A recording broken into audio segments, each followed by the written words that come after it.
Somebody's here.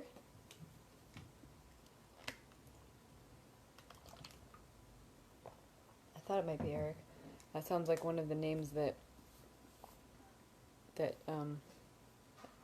Elder Cunningham mistakenly calls Navalungi in the Book of Mormon.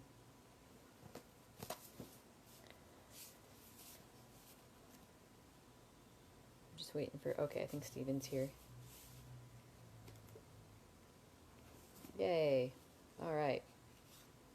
And I'm guessing Jay is not going to randomly pop in this time. Alright. Well, we left off on a bit of a cliffhanger. They got back to their camp and it seemed to imply that something was amiss. And the cat was here, and then now he's over... I have both cats near me. Oh, okay, now he sees that I'm talking to him, I guess. So now here he comes. There's the little one. Bagheera's off camera. But he's been right near me most of the day today, which has been really cute. Alright, chapter 91. Flame, Thunder, Broken Tree. I wonder if that's an indication of what happened to their camp. Oh, 1 second.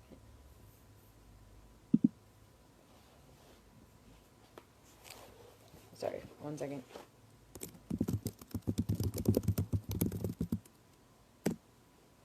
Okay.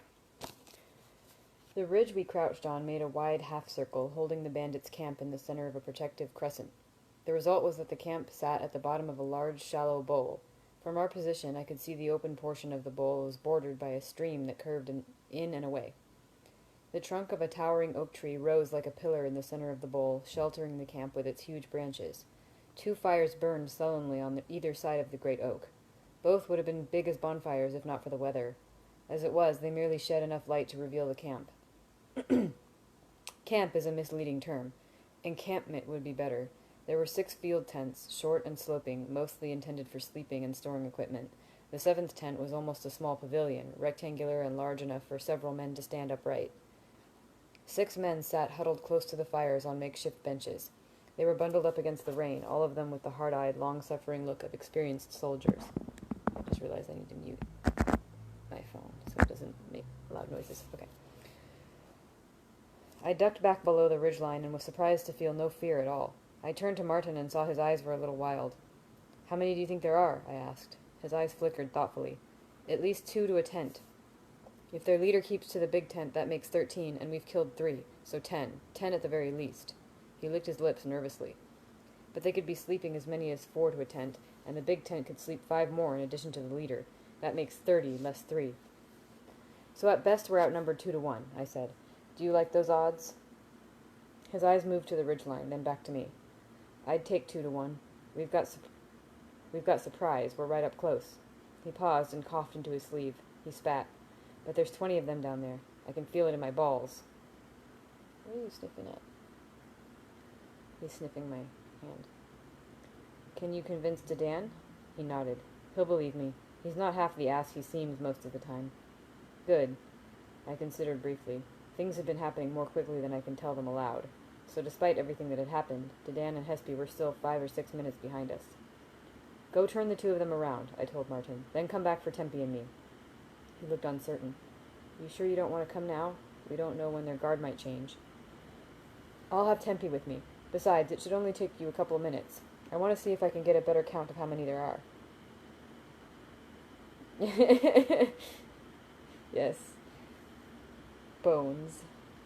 Why say bones when you can say balls? Maybe your balls are more sensitive to feeling, intuition. Anyway.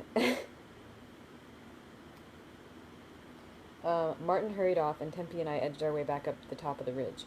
After a moment, he edged closer until the left side of his body was pressed up against my right. I noticed something I'd missed earlier. There were wooden poles the size of tall fence posts scattered throughout the camp. "Posts?" I asked Tempe, driving my finger into the ground to illustrate what I mean. He nodded to show me he understood, then shrugged. I guessed they might be tethers for horses or drying poles for sodden clothes. I pushed it from my mind in favor of more pressing matters. "What do you think we should do?" Tempe was silent for a long moment. "Kill some. Leave. Wait. Others come. We..." He gave the characteristic pause that meant he was lacking the word he wanted to use. jump behind trees. Surprise, he nodded. We surprise. Wait. Hunt rest. Tell Mare. I nodded. Not the quick resolution we had hoped for, but the only sane option against this number of men. When Martin came back, the three of us would take our first sting at them.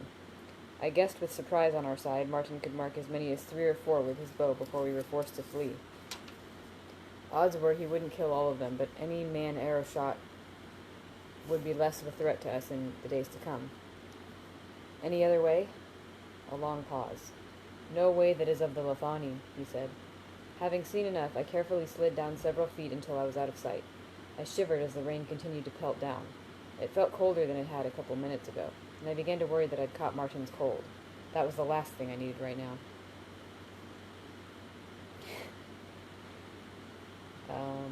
I caught sight of Martin approaching and was about to explain our plan when I saw his panicked expression. I can't find them, he hissed frantically. I trailed back to where they should have been, but they weren't there. So either they already turned back, which they wouldn't do, or they were too close behind us and ended up following the wrong set of tracks in this bad light. I felt a chill that had nothing to do with the constant rain. Can't you track them down? If I could, I would have. But all the prints look the same in the dark. What are we going to do? He clutched at my arm. I could tell by his eyes that he was on the verge of panic.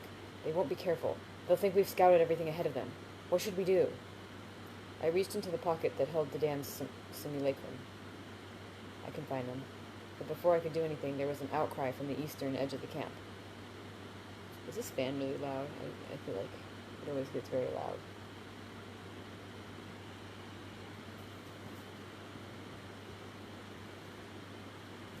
Like something over it to muffle it. And the cat's trying to grab it. Hang on one second. No. Stop it.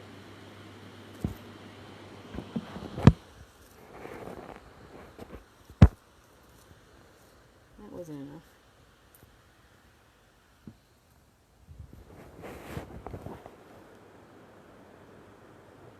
There we go. Louis going crazy with all this movement. He's trying to grab everything. Okay. I should be quieter now.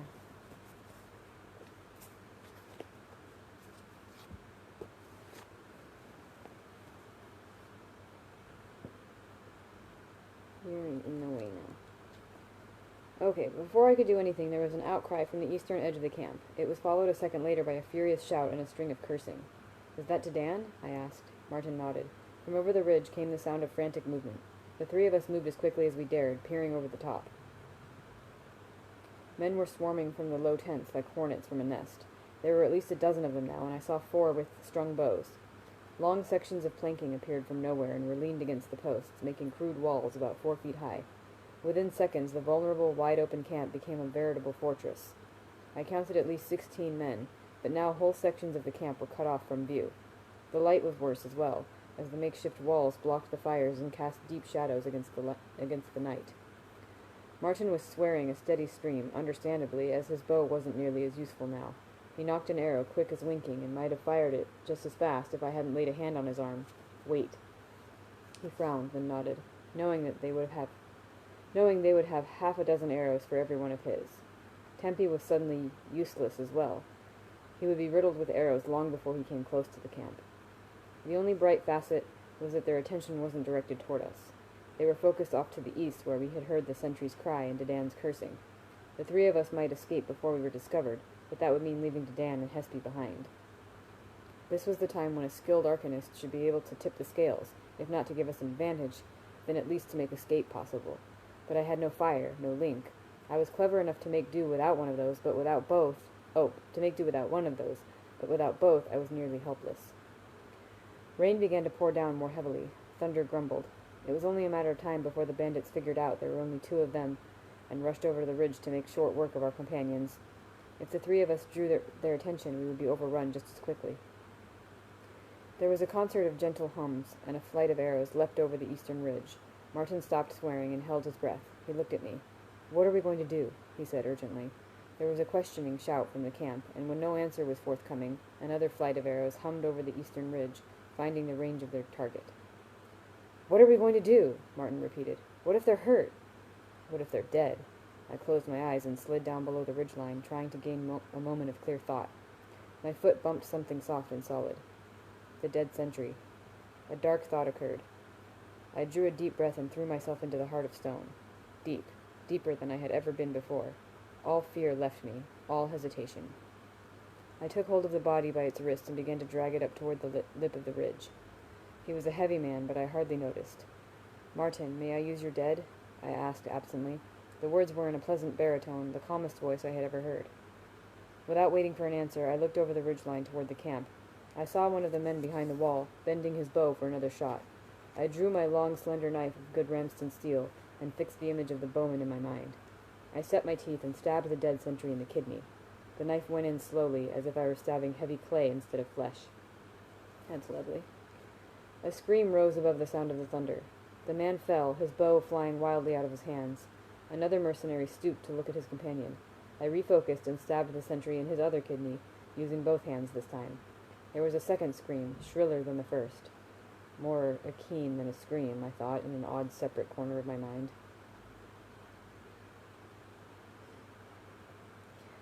"Don't shoot yet," I cautioned Martin calmly, not looking away from the camp. "They still don't know where we are." I drew the knife out, refocused, and drove it coolly into the sentry's eye. A man stood upright behind the wooden wall, blood pouring down his face from underneath his clutching hands.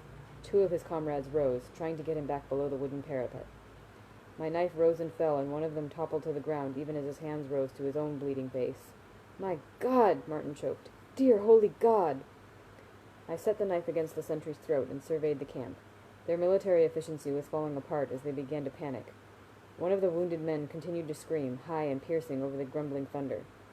"Yasha's here! Hi, Yasha!" You're stepping right into the middle of a really long book, but welcome. I saw one of the bowmen searching the ridgeline with hard eyes. I drew the knife across the sentry's throat, but nothing seemed to happen. Then the bowman looked puzzled and raised his hand to touch his own throat. It came away lightly smeared with blood. His eyes grew wide and he began to shout. Dropping his bow, he ran to the other side of the low wall, then back, trying to escape but not knowing where to run. Then he regained his composure and began desperately searching the ridgeline all around the camp. He showed no signs of falling. I frowned, set the knife against the dead sentry's neck again, and leaned against it hard. My arms trembled, but the knife began to move again, slowly, as if I were trying to cut a block of ice. The bowman's hands flew to his neck, and blood poured over them. He staggered, stumbled, and fell into one of the fires. He thrashed wildly, scattering burning coals everywhere, adding to the confusion. I was deciding where to strike next when lightning hit the sky, showing me a clear, stark picture of the body. The rain had mingled with the blood, and it was everywhere. My hands were dark with it. Sorry, Eric. Sorry for the confusion. That would have been amazing, though. Unwilling to maim his hands, I rolled him over onto his stomach and struggled to remove his boots. Then I refocused myself and sawed through the thick tendons above the ankles and behind the knees. You came in a great part, Yasha. It crippled 2 more men, if he's still here. But the knife was moving more and more slowly, and my arms ached with the strain of it. The corpse was an excellent link, but the only energy I had was the strength of my body. Under these conditions, it felt more like I was cutting wood than flesh. It had been scarcely more than a minute or two since the camp had been alerted. I spat water and took a moment's rest for my trembling arms and exhausted mind. I eyed the camp below, watching the confusion and panic build. A man emerged from the large tent at the base of the tree. He was dressed differently from the others, wearing a hauberk of bright chainmail that came nearly to his knees, with a coif covering his head. He stepped into the chaos with a fearless grace, taking everything in at a glance. He snapped orders I couldn't hear over the sound of rain and thunder. His men calmed, settled back into their positions, and took up their bows and swords. As I watched him stride across the encampment, I was reminded of something. He stood in plain view, not bothering to crouch behind one of the protective walls. He gestured to his men, and something in that motion was terribly familiar. "Kvothe!" Martin hissed. I looked up to see the tracker with his bow drawn tight to his ear. "I've got the shot on their boss. Take it." His bow hummed, and the man sprouted an arrow from his upper thigh, piercing the chainmail, the leg itself, and the armor behind it. From the corner of my eye, I saw Martin draw another arrow and put it to the string in a fluid motion, but before he could shoot it, I saw their leader bend. Not a deep bending at the waist as if he were doubling over in pain. He bent at the neck to look down at the arrow that had pierced his leg.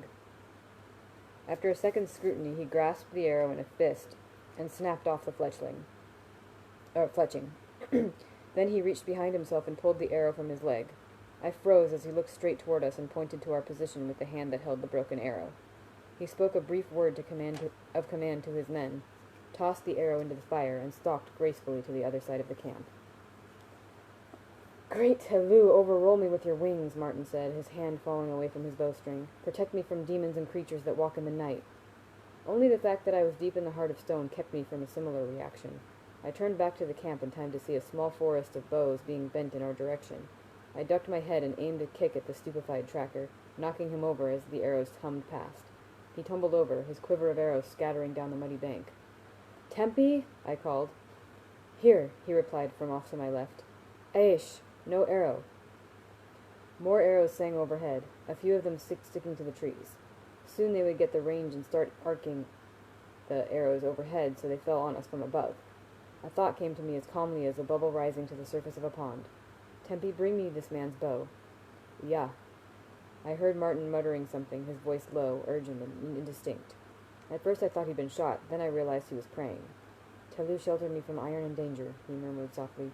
"Tellu, keep me safe from demons in the night." Tempi pushed the bow into my hand. I took a deep breath and broke my mind into 2 pieces, then 3, then 4. In each piece of my mind I held the bowstring. I forced myself to relax and broke my mind again. 5. I tried again and failed. Tired, wet, and cold, I had reached my limit. I heard bowstrings thrum again and arrows hit the ground around us like a heavy rain. I felt a tug on the outside of my arm near my shoulder as one of the arrows grazed me before burying itself in the dirt. There was a stinging, then a burning pain. I pushed the pain away and set my teeth. 5 would have to be enough. I drew my knife lightly across the back of my own arm, just enough to draw a little blood, then mouthed the proper bindings and drew the blade across the bowstring, hard. The string held for a terrifying moment, then parted. The bow jerked in my hand, jolting my wounded arm before it flew out of my grasp.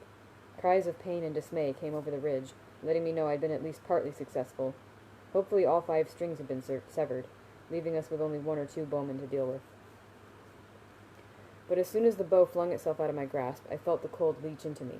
Not just my arms, but all the way through me, stomach, chest, and throat. I had known I couldn't trust the strength of my arm alone to make it through 5 bowstrings at once, so I had used the only fire that is always with an arcanist, the heat of my blood. Binder's chills would have me soon.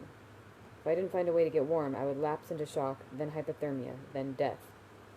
I fell out of the heart of stone and let the pieces of my mind slide back together, reeling a bit in confusion. Chill, wet, and dizzy, I clawed my way back to the top of the ridgeline. The rain felt cold as sleet on my skin. I saw only 1 bowman. Unfortunately, he had kept his wits about him, and as soon as my face appeared over the top of the ridge, he drew and let fly in a smooth motion. A gust of wind saved me. His arrow struck harsh yellow sparks from a stone outcrop not 2 feet from my head. Rain pelted my face, and lightning spidered across the sky. I pushed myself back down and out of sight and stabbed the sentry's body over and over in a delirious rage.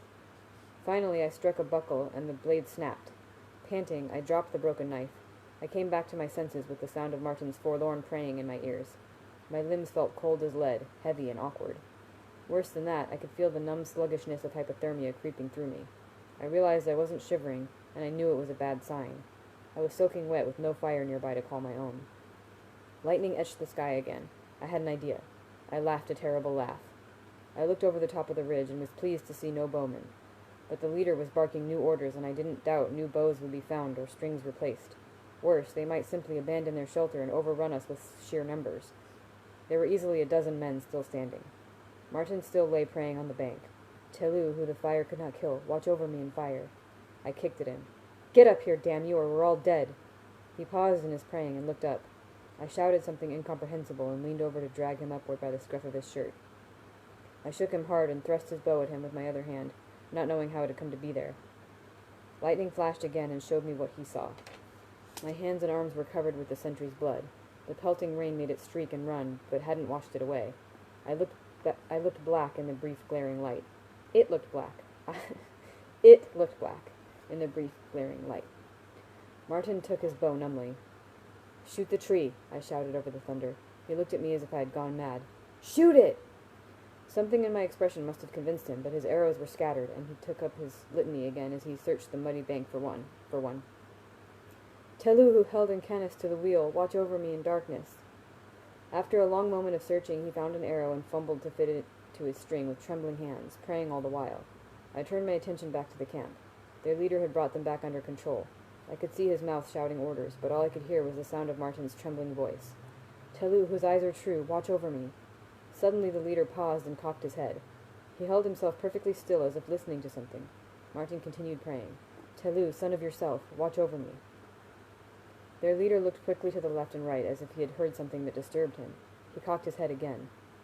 "He can hear you!" I shouted madly at Martin. "Shoot! He's getting them ready to do something!" Martin took aim at the tree in the center of the camp. Wind buffeted him as he continued to pray. "Telu, who was Menda who you were, watch over me in Menda's name, in Parial's name, in Ordal's name, in Andon's name, watch over me." Their leader turned his head as if to search the sky for something. Something about the motion seemed terribly familiar, but my thoughts were growing muddy as binder's chills tightened their grip. The bandit leader turned and bounded for the tent, disappearing inside. "Shoot the tree!" I screamed. He let the arrow fly, and I saw it wedge firmly into the trunk of the massive oak that loomed in the center of the bandits' camp. I scrabbled in the mud for one of Martin's scattered arrows, and began to laugh at what I was going to attempt. It might do nothing. It might kill me. The slippage alone. But it didn't matter. I was dead already unless I found a way to get warm and dry. I would go into shock soon. Perhaps I was already there. My hand closed on an arrow. I broke my mind 6 ways and shouted my bindings as I drove it deep into the sodden ground. "As above, so below!" I shouted, making a joke only someone from the university could hope to understand. A second passed. The wind faded.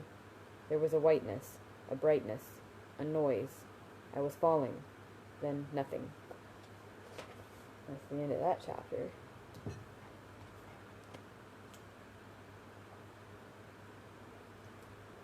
That was quite a chapter. Well, we've hit a new record, everybody. Chapter 92, To Borlin the Great. You ready for this? I woke. I was warm and dry. It was dark. I heard a familiar voice questioning. Martin's voice. It was all him. He did it. Questioning. "I won't never say, Den. I swear to God I won't. I don't want to think of it. Get him to tell you if you want." Questioning. "You'd know if you'd seen. Then you wouldn't want to know more. Then you wouldn't want to know no more. Don't cross him. I've seen him angry. That's all I'll say. Don't cross him." Questioning. "Leave off, Den. He was killing them one by one. Then he went a little crazy. No, all I'll say is this. I think he called the lightning down. Like God himself." Like to Borlin the Great, I thought, and smiled, and slept. That was a whole chapter.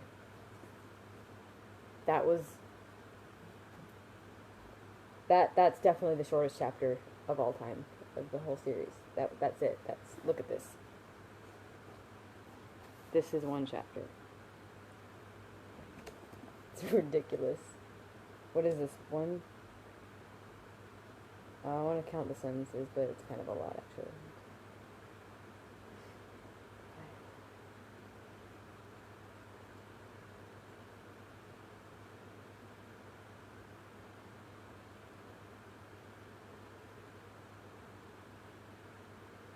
It's 28 sentences. Yeah, I think it's less than 92 words, honestly.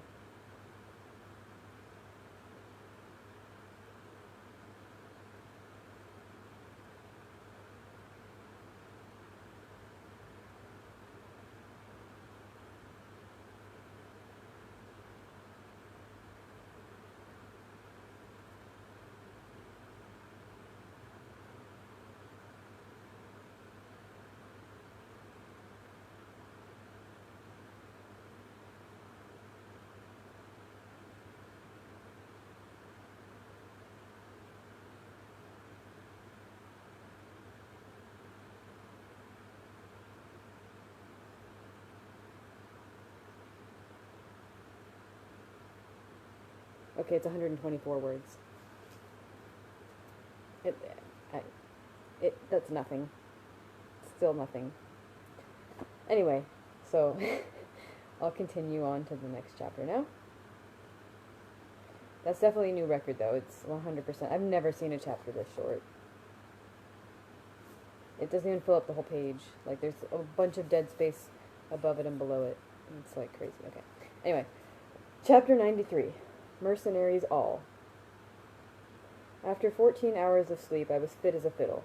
My companions seemed surprised by this, as they found me unconscious, cold to the touch, and covered in blood. Chapter 124 will be a real pain. They had stripped me, rubbed my limbs a bit, then rolled me in blankets and put me inside the bandits' single surviving tent. The other 5 had been either burned, buried, or lost when a great white pillar of lightning blasted the tall oak that stood at the center of the bandits' camp. The next day was overcast, but blessedly free of rain. First we tended to our hurts. Hespe had taken an arrow in the leg when the sentry had surprised them. Dedan had a deep gash along one of his shoulders, which was fairly lucky, considering he'd rushed the sentry barehanded. When I asked him about it, he said he simply hadn't had time to draw his sword. Martin had an angry red lump on his forehead above one eyebrow, either from when I had kicked him over or dragged him around. It was tender to the touch, but he claimed he had gotten worse a dozen times in tavern brawls. After I recovered from the chills, I was fine. I could tell my companions were surprised by my sudden return from the doors of death and decided to leave them to their amazement. A little mystery wouldn't hurt my reputation. That's really funny. Yeah. I don't know why he decides to make chapters so short. I mean, it's for emotional impact, I guess, but it's still really funny. Okay, I bandaged the ragged cut where the arrow had grazed my shoulder and tended to a few bruises and scrapes I didn't remember receiving. I also had the long, shallow cut I had made on the top of my arm, but it was barely worth stitches. Tempe was unhurt, unruffled, unreadable. Our second order of business was to tend to the dead. While I had been unconscious, the rest of the group had pulled most of the burned, lifeless bodies to one side of the clearing. They tallied thus: 1 sentry, killed by Dedan; 2 who had surprised Tempe in the forest; 3 who had survived the lightning and tried to escape. Martin brought 1 down, Tempe claimed the other 2. 17 burned, broken, or otherwise ravaged by the lightning.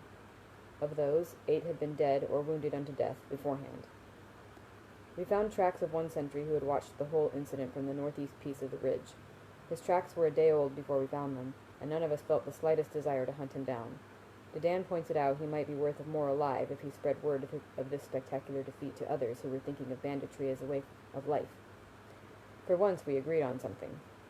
The leader's body was not among those gathered. The large tent he had ducked into had been crushed beneath large sections of the huge oak's blasted trunk. Having more than enough to occupy us for the time being, we left his remains alone for now. So, I wonder if you guys have any predictions about who the leader is and why he looks familiar. I have my own thoughts. Rather than to try to dig 23 graves, or even a mass grave large enough for 23 bodies, we built a pyre and kindled it while the surrounding forest was still wet with rain. I used my skills to ensure it burned hot and hard. But there was one other, the sentry Martin had shot, and I had put to use. While my companions were busy collecting wood for the pyre, I went over the south side of the ridge and found where Tempe had hidden him away, covered with a fir branch. I looked at the body for a long time before I carried it away to the south. I found a quiet place under a willow and built a cairn of stones.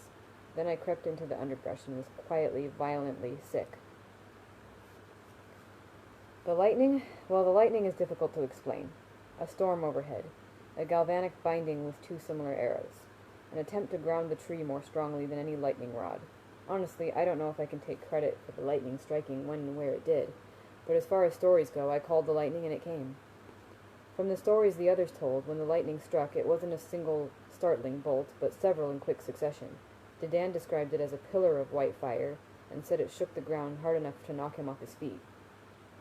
Regardless of why, the towering oak was reduced to a charred stump about the height of a greystone. Huge pieces of it lay scattered about. Smaller trees and shrubs had caught fire and been doused by the rain. Most of the long planks the bandits had used for their fortifications had exploded into pieces no bigger than the tip of your finger, or burned to charcoal. Streaking out from the base of the tree were great tracts of turned-up earth, making the clearing look as if it had been plowed by a madman or raked by the claws of some huge beast. Despite this, we stayed at the bandits' camp for 3 days following our victory.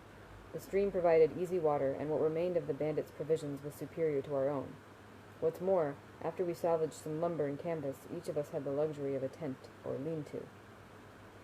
With our job completed, the tensions plaguing our group faded. The rain stopped, and we didn't need to be bashful about our fires anymore, and as a result, Martin's cough was improving.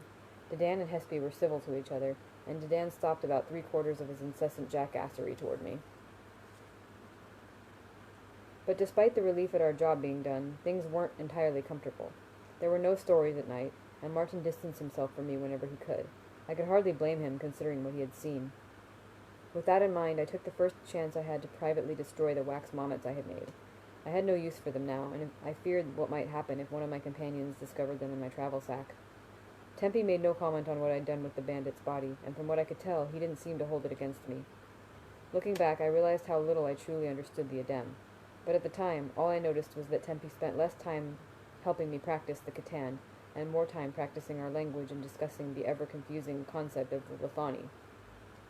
We fetched our equipment from our previous camp on the second day. I was relieved to have my loot back, and doubly glad to find Denna's marvelous case had stayed dry and tight despite the endless rain. And since we were no longer slinking about, I played. For a solid day, I did little else. It had been nearly a month since I had made any music, and I'd missed it more than you can imagine. At first I thought Tempe didn't care for my music. Aside from the fact that I'd somehow insulted him by singing early on, he always left camp when I brought out my lute. Then I began to catch glimpses of him watching me, though always from a distance and usually at least partly hidden from sight. Once I knew to look for him, I discovered he was always listening while I played, wide-eyed as an owl, motionless as a stone. I wonder what his hang-up is with music. On the third day, Hespe decided her leg could stand a little walking, so we had to decide what was going to come with it. Hold on, let me start that over. So we had to decide what was going to come with us and what would get left behind. It wasn't going to be as difficult as it might have been. Most of the bandits' equipment had been destroyed by the lightning, the falling tree, or exposure to the storm, but there were still valuables to be salvaged from the ruined camp. We had been prevented from making a good search of the leader's tent, as it had been crushed beneath one of the huge branches of the fallen oak. Over 2 feet thick, the fallen limb was larger than most trees in its own right. However, on the third day, we finally managed to hatchet enough of it away so we could roll it off the wreckage of the tent. I was anxious to get a closer look at the leader's body, as something about him had been nagging my memory ever since I saw him step from the tent. And in a more worldly vein, I knew his chainmail was worth at least 12 talents. But we didn't find any sign of the leader at all. It gave us a bit of a puzzle.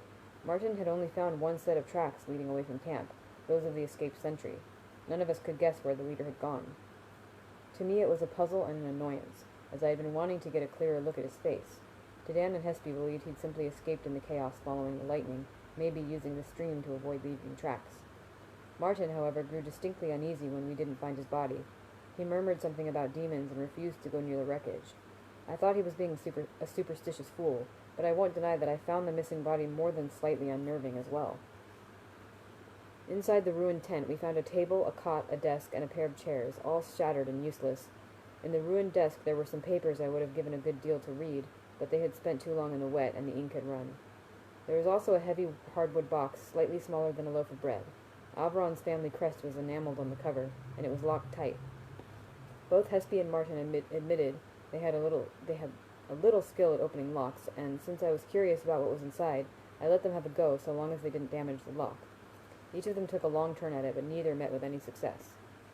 After about 20 minutes of careful fiddling, Martin threw up his hands. "I can't find the trick for it," he said as he stretched, pressing his hands against the small of his back. "I might as well have a try myself," I said. I'd hoped one of them would trick it open. Picking locks is not the sort of skill an arcanist should pride himself on. It didn't fit with the reputation I was hoping to build for myself. "Will you now?" Hespe said, raising an eyebrow at me. "You really are a young Taborlin." I thought back to the story Martin had told days before. "Of course," I laughed, then shouted, "Edro!" in my best Taborlin the Great voice, and struck the top of the box with my hand. The lid sprung open.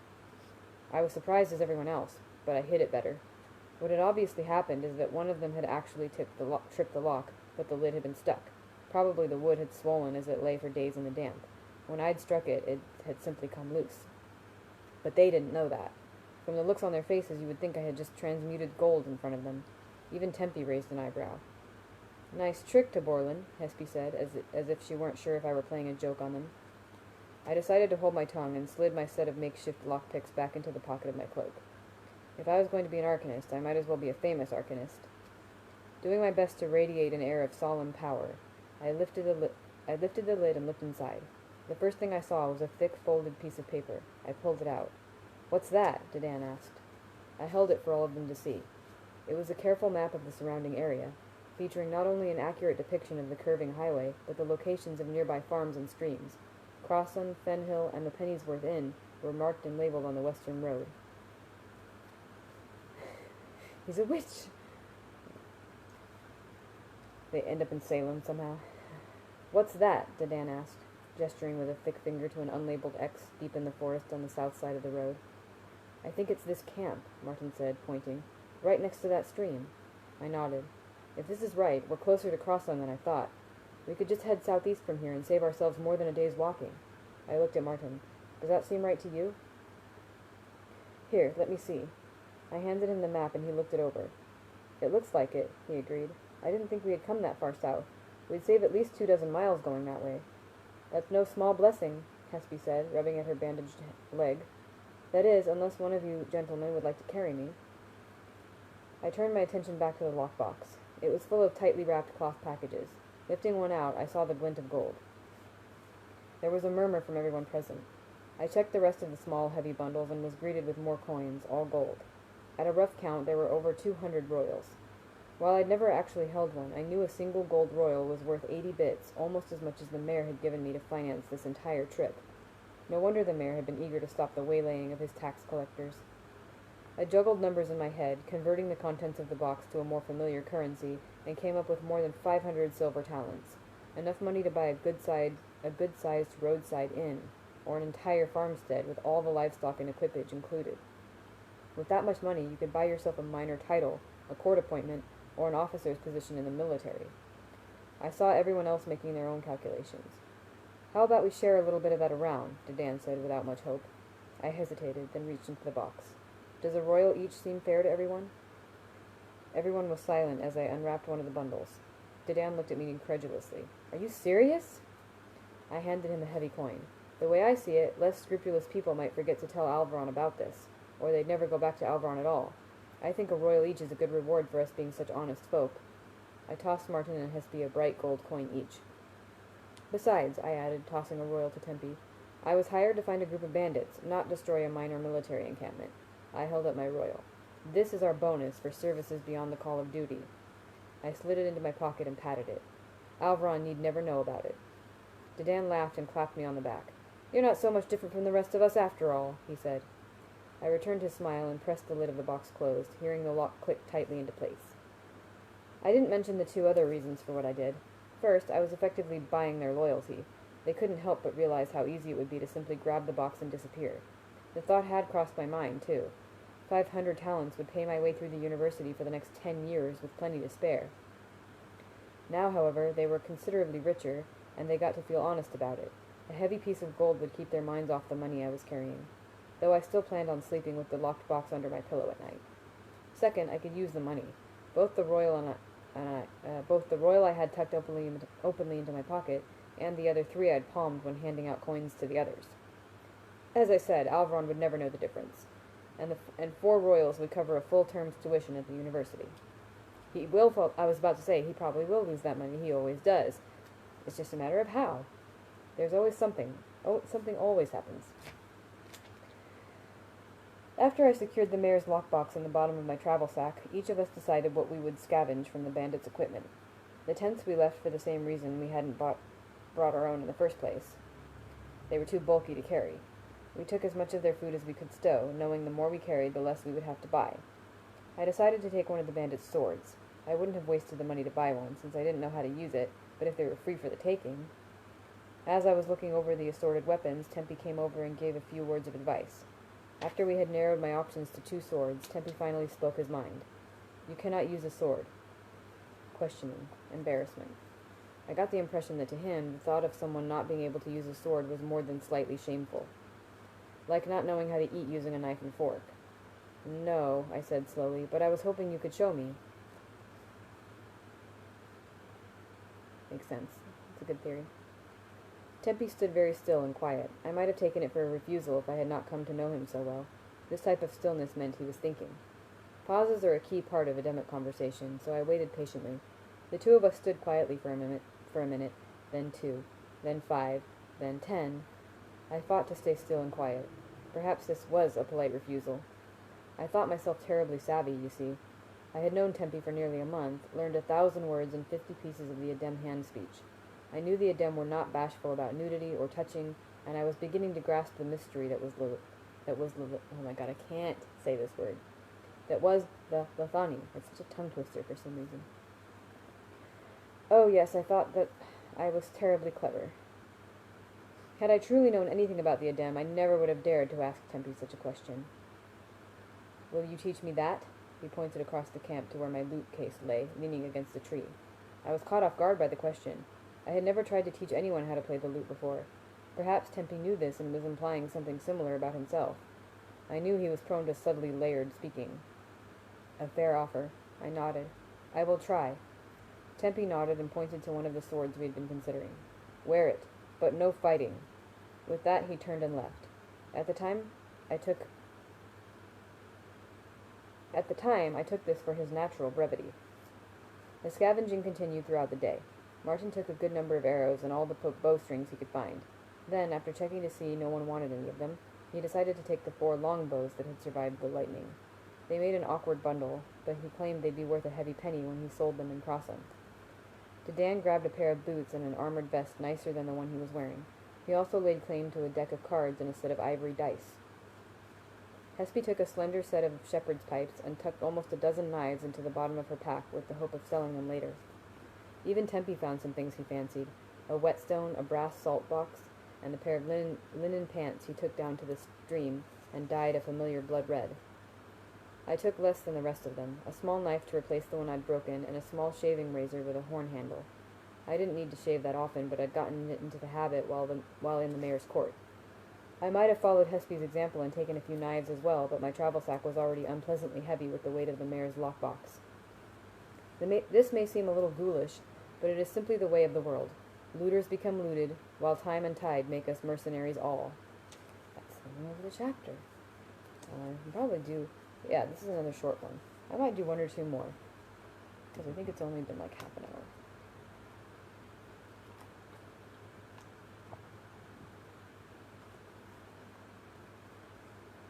Yeah, it's a video game. That's all. I didn't question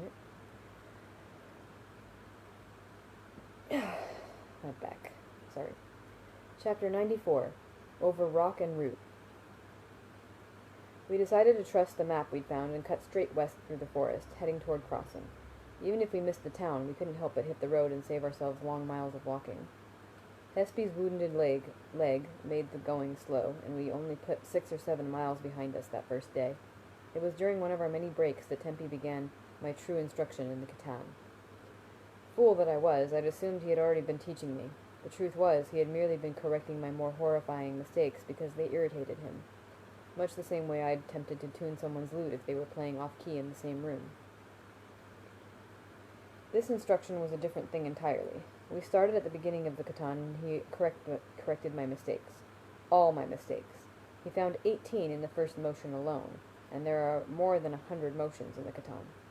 I quickly began to have doubts about this apprenticeship.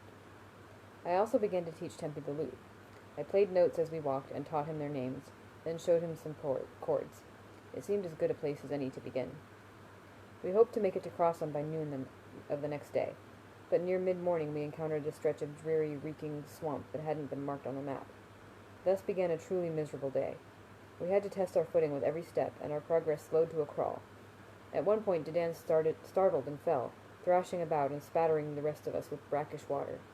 He said he'd seen a mosquito bigger than his thumb with a sucker like a woman's hairpin. I suggested it might have been a sipquick. He suggested several unpleasant, unsanitary things I could do to myself at my earliest convenience. As the afternoon wore on, we gave up on making it back to the road and focused on more immediate things, such as finding a piece of dry ground where we could sit without sinking. But all we found was more marsh, sinkholes, and clouds of keening mosquitoes and biting flies. The sun began to set before we finally made our way out of the swamp, and the weather quickly turned from hot and muggy to chill and damp. We trudged until the ground finally began to slope upward. And though we were all weary and wet, we unanimously decided to press on and put a little distance between ourselves and the insects and smell of rotting plants. The moon was full, giving us more than enough light to pick our way through the trees. Despite the miserable day, our spirits began to rise. Hespe had grown tired enough to lean on Dedan, and as the mud-covered mercenary put an arm around her, she told him he hadn't smelled this good in months. He replied that he would have to bow to the judgment of a woman of such obvious grace. I tensed, waiting for their banter to turn sour and sarcastic, but as I plodded along behind them, I noticed how gently he had his arm around her. Hespe leaned on him almost tenderly, hardly favoring her wounded leg at all. I glanced at Martin, and the old tracker smiled, his teeth white in the moonlight. Before long, we found a clear stream and washed the worst of the smell and mud away. We rinsed out our clothes and donned dry ones. I unpacked my tatty, threadbare cloak and fastened it across my chest, vainly hoping it might keep away the evening's chill. As we were finishing up, we heard the faint sound of singing upstream. All of us pricked up our ears, but the chattering sound of the stream made it difficult to hear with any clarity. But singing meant people, and people meant we were almost to crossing, or perhaps even the penny's worth if the swamp had turned us too far south. Even a farmhouse would be better than another night in the rough.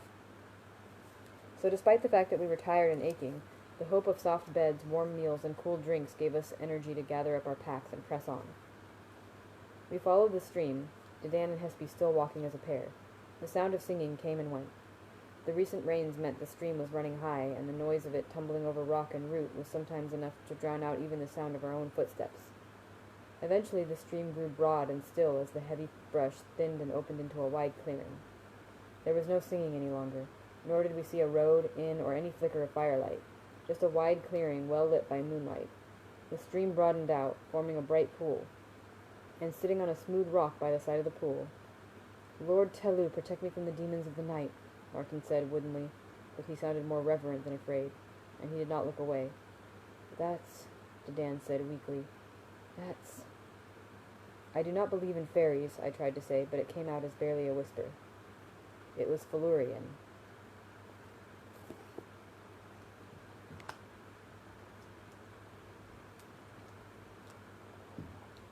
Let me see this next one.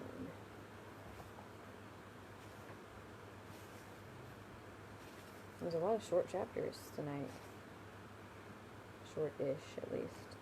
We'll do one more. Let's see where we're at after that. Chapter 95, Chased. That's C-H-A-S-E-D. Just in case it sounded like C-H-A-S-T-E. The five of us stood frozen for a moment. The slow rippling of the pool reflected onto the fair form of Felurian. Naked in the moonlight, she sang. Oh, this is going to be impossible to read. Bear with me.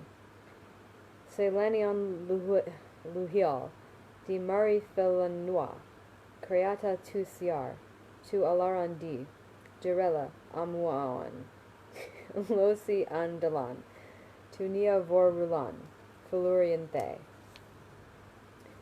The sound of her voice was strange. Well, yeah. It was soft and gentle, far too quiet for us to hear across the entire length of the clearing, far too faint for us to hear over the sound of moving water and stirring leaves. Despite this, I could hear it. Her words were clear and sweet as the rising and falling notes of a distant flute.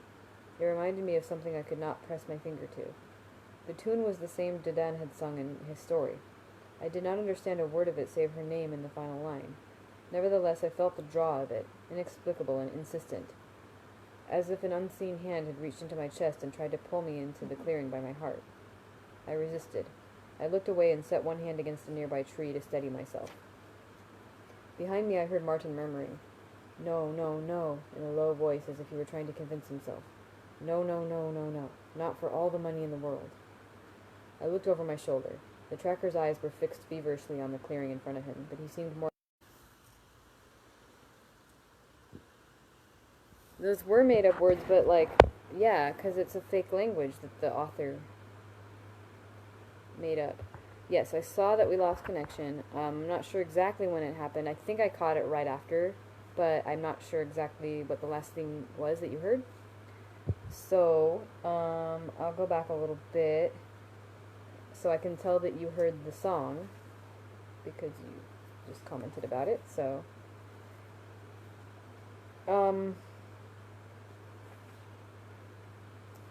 Let me see. I think I'll start from right after the song, just to be safe.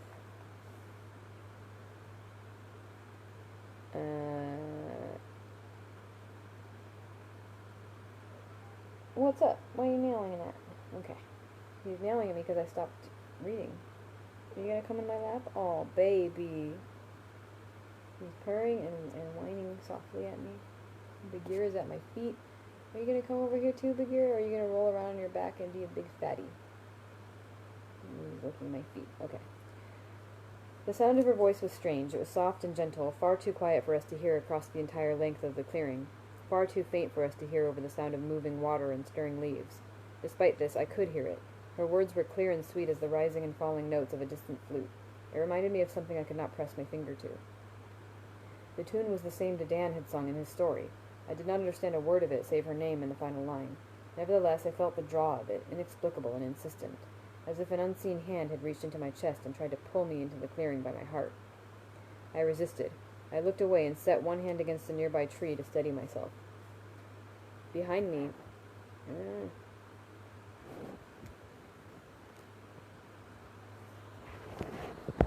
Behind me I heard Martin murmuring, "No, no, no," in a low voice as if he were trying to convince himself. "No, no, no, no, no, not for all the money in the world."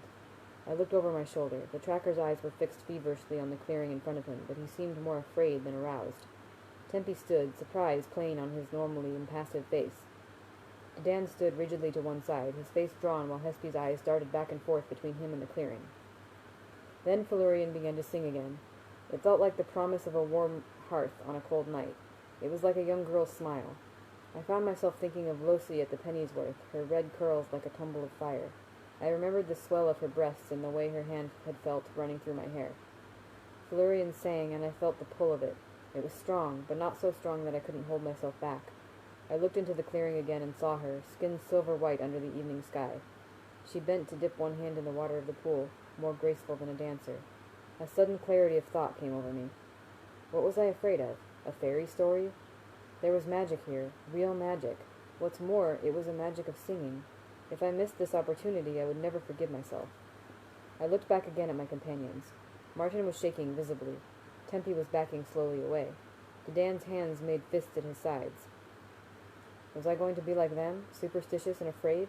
No, never. I was of the Arcanum. I was a namer. I was one of the Adima Wu. I felt wild laughter boil up in me. "I will meet you at the Pennyworth in 3 days' time," I said, and stepped into the clearing. What? I felt Felurian's pull more strongly now. Her skin was bright in the moonlight. Her long hair fell like a shadow all around her. "Sod this," I heard Dadan say behind me. "If he's going, then I'm There was a short scuffle ending with the sound of something hitting the ground. I glanced behind me and saw him face down on the low grass. Hespi had her knee on the small of his back and one of his arms pulled up tight behind him. He was struggling weakly and cursing strongly. Tempi watched them impassively as if scoring a wrestling bout. Martin was gesturing frantically in my direction. "Kid!" he hissed urgently. "Get back here! Kid, come back!" I turned back to the stream. Felurian was watching me. Even from 100 feet away I could see her eyes, dark and curious. Her mouth spread into a wide, dangerous smile. She laughed a wild laugh. It was bright and delighted. It was no human sound. Then she darted across the clearing, swift as a sparrow, graceful as a deer. I leapt to the chase, and despite the weight of my travel sack and the sword at my hip, I moved so quickly my cloak flared like a flag behind me. Never have I run like that before, and never since.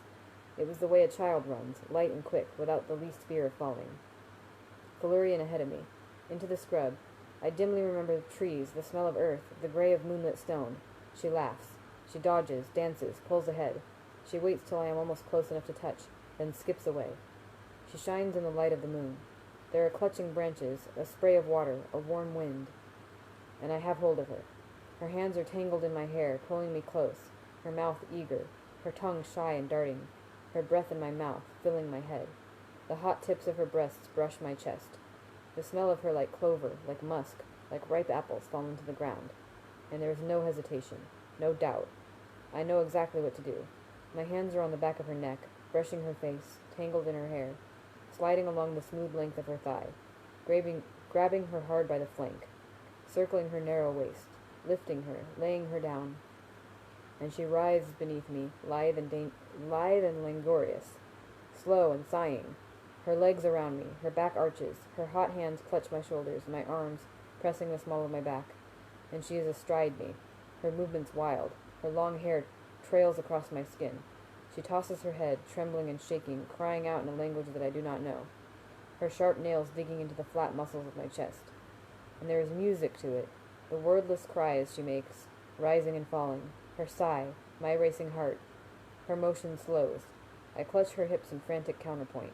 Our rhythm is like a silent song, like sudden thunder, like the half-heard thrumming of a distant drum. And everything stops. All of me arches. I am taut as a lute string, trembling, aching. I am tuned too tight, and I am breaking. Wow. Okay. Did they just, do it? Because that's one way to describe that. That's the end of that chapter.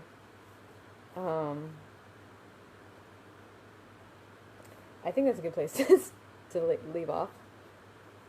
It's quite a cliffhanger. Kind of. I mean, it's a totally different kind of action than we were seeing in the last cliffhanger. So yeah, we'll figure out the next day to do this. Just let me know your schedule, Eric. Thanks for watching. That was a really interesting few chapters there. Oh my god, Eric, that image. Thank you for that.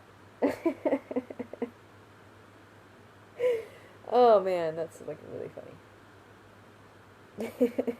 Just all that passion and beautiful imagery, and then cut to him just what you just described. That's really funny.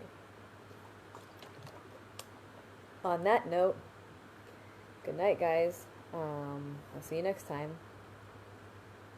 Bye.